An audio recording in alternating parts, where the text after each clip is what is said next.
اشعار دیجئے، اگر شعر نہیں آتا تو مصرع لکھ دیجئے، اگر غلط مطلب مصرع یا شعر آپ کو آتا ہے تو وہ مت لکھیے، ٹھیک ہے۔ اس کے بعد شعری اصطلاحات آپ کو پتہ ہونی چاہیے کہ یہ مطلع ہے، یہ اس میں قافیہ کہاں ہے، ردیف کہاں ہے، ٹھیک ہے۔ اور پھر شعری محاسن جو ہیں وہ علم بیان و بدیع یا صنائع بدائع اور مرکبات جو ہیں، مرکب عطفی اور مرکب اضافی وغیرہ یا مرکب عددی یا اور کوئی مرکب ہے تو واضح کیجئے، پھر مجموعی محاسن لکھیے۔ شعری محاسن کو واضح کرنے کے لیے میں نے ایک سلائیڈ آپ کے لیے بنائی ہے، ذرا توجہ سے دیکھیے۔ شعری محاسن، دیکھیے محاسن حسن سے ہے، خوبیوں سے ہے، تو شعری خوبیاں بیان کرنی بہت ضروری ہیں۔ لوگ صرف تشریح میں مطلب لکھ لیتے ہیں، لیکن مطلب کے ساتھ ساتھ اس کے شعری محاسن مصروں کو ان کے اندر موجود الفاظ اور روزمرہ محاورہ مرکبات کو واضح کیجیے۔ دیکھیے اس کو میں نے اس کا چارٹ بنایا ہے تو 3 حصوں میں تقسیم کیا ہے۔ پہلے صنائع بدائع ہیں، پھر مرکبات ہیں، پھر مجموعی تاثر ہے۔ مثلا اب آپ دیکھیے نا، علم بیان و بدیع میں تشبیہ ہے، مشابہت دینا، ایک چیز اور دوسری چیز سے نازکی اس کے لب کی کیا کہیے، پنکھڑی گلاب کی سی ہے۔ پھر استعارہ ہے کہ جس میں مستعار لیا گیا لفظ، کس شیر کی آمد ہے کہ رن کانپ رہا ہے، رن ایک طرف چرخ کوہن کانپ رہا ہے۔ پھر تلمیم میں دیکھیے، آ رہی ہے چاہے یوسف سے یہ صدا، دوست یہاں تھوڑے ہیں بھائی اور بھائی بہت۔ اب آپ دیکھیے، یہ بے خطر کود پڑا آتش نمرود میں عشق، آپ کے سامنے شعر لکھا ہوا ہے، عقل ہے محو تماشائے لب بام بھی۔ اس شعر میں صنائع بدائع جو ہیں وہ کئی استعمال کیے گئے ہیں، لیکن 2 میں واضح کرتا ہوں۔ ایک تو عشق سے مراد حضرت ابراہیم ہے، اور آتش نمرود مرکب اضافی بھی ہے اور ترمی بھی ہے۔ عقل یہاں استعارہ ہے کس کا؟ نمرود کا۔ تو آپ نے دیکھا 4 شعری محاسن آپ کو نظر آ رہے ہیں یہاں، ٹھیک ہے۔ اس کے بعد ہم دیکھتے ہیں صنعت تضاد ہے۔ اب آپ کے سامنے ایک میں شعر رکھتا ہوں میر کا، جس میں بڑی خوبیاں یہ ہے کہ اس میں کئی صنعتیں ہیں۔ پتا پتا بوٹا بوٹا حال ہمارا جانے ہے، جانے نہ جانے ایک گل ہی نہ جانے، باغ تو سارا جانے ہے۔ اس میں اگر آپ دیکھیں نا، جانے نہ جانے صنعت تضاد ہے، یا اس شعر میں زندگی کیا ہے، موت کیا ہے۔ یہ اگر آپ دیکھیں 2 مصروں میں ایک شعر میں صنعت تضاد استعمال کی گئی ہے، متضاد۔ اور پتا بتا جو ہے وہ صنعت تکرار ہے جی، اس سے تال پیدا ہوتی ہے، 2 بار ایک لفظ استعمال ہوتا ہے، پتا پتا بوٹا بوٹا حال ہمارا جانے، تو اس سے موسیقیت پیدا ہو رہی ہے تکرار سے۔ پھر صنعت لف و نشر ہے، لپ میں نے لپیٹنا، نشر میں نے پھیلانا، پہلے کوئی بات پھیلائی جائے تو پھر ان کو لپیٹا جائے۔ جیسے زندگی کیا ہے، سوال ہے، ایک بات کو کھولا گیا ہے، اسٹیٹمنٹ کو کھولا گیا ہے۔ عناصر میں ظہور ترتیب، شکیب جلالی کا شعر ہے، موت کیا ہے انہی اجزاء کا پریشاں ہونا۔ تو اگر آپ دیکھیں دونوں مصروں میں لف و نشر استعمال کی گئی ہے۔ پھر ہے یعنی حسن تعلیل، صنعت حسن تعلیل، اس میں کوئی علت جو عقل کے مطابق نہ ہو، صرف جذبے سے بیان کی گئی ہو، وہ بیان کی جاتی ہے۔ علیل تعلیل سے ہے علت، پیاسی جو تھی سپاہ خدا 3 رات کی، سر پٹکتی تھی موجے فرات کی۔ دیکھیے نا، خدا کے سپاہی امام حسین کے جو سپاہی ہیں، وہ ان کو دیکھ کر فرات کی موجیں سر نہیں پٹکتی، لیکن شاعر نے اصل میں ہمارے جذبات کو تحریک دینے کے لیے کہ انسانوں کو ترس نہ آیا، اور کس کو آیا؟ مظاہر فطرت کو آیا، کہ 3 راتوں سے امام کے سپاہی پیاسے تھے تو موجیں اچھل اچھل پڑتی تھیں۔ حالانکہ حقیقت یہ تھی کہ گرمی کا موسم تھا، پہاڑوں پر برف پگھل رہی تھی تو دریا میں طغیانی آ رہی تھی، لیکن شاعر نے دیکھیے ہمارے جذبات کو متحرک کرنے کے لیے حسن تعلیل استعمال کی ہے۔ صنعت مرات و نظیر، اوپر والے شعر میں ہم دیکھتے ہیں، پتا پتا بوٹا بوٹا حال ہمارا جانے ہے، جانے نہ جانے ایک گل ہی نہ جانے، باغ تو سارا جانے ہیں۔ اس میں پتا پتا بوٹا بوٹا اور گل کہاں ہوتے ہیں؟ باغ میں ہوتے ہیں۔ تو یہ صنعت حسن مرات و نظیر ہے، یعنی اس میں ایک چیز یا ایک چیز سے متعلقہ الفاظ کو استعمال کیا گیا ہے۔ اب آئیے مرکبات کی طرف۔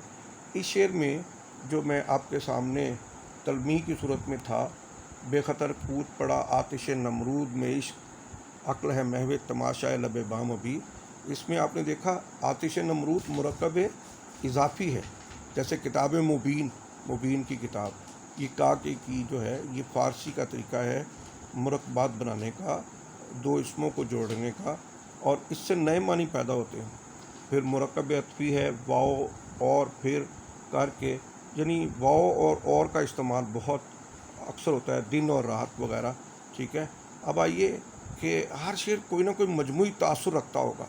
جیسے یہ شعر جو ہے بے خطر کود پڑنے والا، یہ بلاغت ہے، بلیغ الفاظ ہیں، اس میں بلاغت ہے.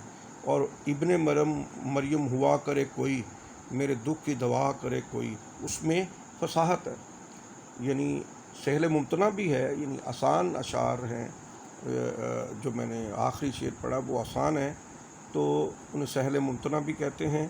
اور اس میں فصیح ہے، فصاحت ہے، بہت زیادہ معنی ہے. پھر کوئی شعر جو ہوتا ہے جس میں یاسیت ہوتی ہے، یاسیت مایوسی، جیسے کچھ شاعر مایوسی پھیلاتے ہیں یا مایوسی کے خیالات کا اظہار کرتے ہیں، تو ابن مریم ہوا کرے کوئی، اس میں یاسیت کی کیفیت پیدا ہو رہی ہے. اور ایک ہے مجموعی تاثر رجائیت. یہ بے خطر کود پڑا آتشن مرود میں اس کا آپ کو رجائیت نظر آئے گی، اس میں آپ کو امید نظر آئے گی. تو یہ مجموعی تاثر جو ہے، یہ اس میں کئی چیزیں اور بھی ہیں، عینیت ہے یا اور شعری اصطلاحات ہیں، لیکن یہ چار بنیادی ہیں جو عموماً ہر ایک جس کو پہچان سکتا ہے. ٹھیک ہے. اس کے ساتھ ہی آپ مجموعی طور پر کسی شعر کی تشریح کرتے ہوئے اس کے حقیقی معنوں میں بعض طالب علم لکھتے ہیں، لیکن اگر غور کریں وہی حقیقی معنوں کا جو شعر ہے وہ مجازی معنوں میں بھی استعمال ہو سکتا ہے. یا مجازی معنوں میں اگر آپ تشریح کرتے ہیں تو اگر حقیقی معنوں کے کوئی تاثر نکل رہا ہے تو اس طرف بھی آپ توجہ دیجیے. کوشش کیجیے کہ اوورال شعر کی تشریح کرتے ہوئے تشنیگی اس میں نہ کوئی باقی رہے. شاعر کے جذبوں اور خیال کو اس طرح بیان کیجیے کہ یوں معلوم ہو جیسے آپ بہت قریب پہنچ چکے ہیں تشریح کے. مثلاً بعض لوگ لکھتے ہیں کہ شاعر یہ کہہ رہے ہیں، یہ غلط طریقہ ہے. شاعر کا یہ خیال ہو سکتا ہے، یا شاعر کچھ اس طرح کہنا چاہتے ہیں، یا شاعر یہ بیان کر رہے ہیں. تو یہ طریقہ استعمال کیجیے. بہت شکریہ. میں اگلی کسی ویڈیو میں حاضر ہوں گا. تو عذرائے کرم اگر آپ کو ویڈیو پسند آئے تو اسے لائک کیجیے، سبسکرائب بھی کیجیے. بہت شکریہ. Thank you very much. آپ سے پھر ملاقات ہوتی ہے. السلام.